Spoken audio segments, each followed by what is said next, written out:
پاکستان حکومت کے قرضے میں بہت زیادہ اضافہ ہو گیا ہے۔ اسٹیٹ بینک آف پاکستان نے حکومت پر مجموعی قرضے کی رپورٹ جاری کر دی۔ اس رپورٹ میں مقامی قرضہ جو پاکستان کے مختلف اداروں سے لیا گیا اور بیرونی قرضہ جو باہر کے ممالک سے لیا گیا کی مکمل تفصیل بتائی گئی ہے۔ اس ویڈیو کے آخر میں آپ کو پاکستان کا ٹوٹل قرضہ بھی بتایا جائے گا۔ ناظرین، اسٹیٹ بینک کے جاری کردہ اعداد و شمار کے مطابق حکومت کا قرض جولائی 2021 سے جولائی 2022 کے دوران 27% بڑھا ہے۔ حکومت کا مقامی قرض 31,000 ارب روپے ہے اور ایک سال میں حکومت کا مقامی قرض 16% بڑھا ہے۔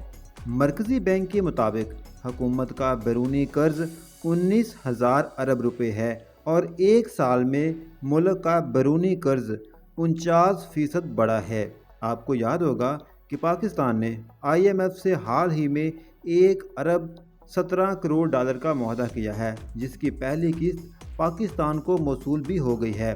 پاکستان کا مجموعی قرض 50,503 ارب روپے ہو گیا ہے۔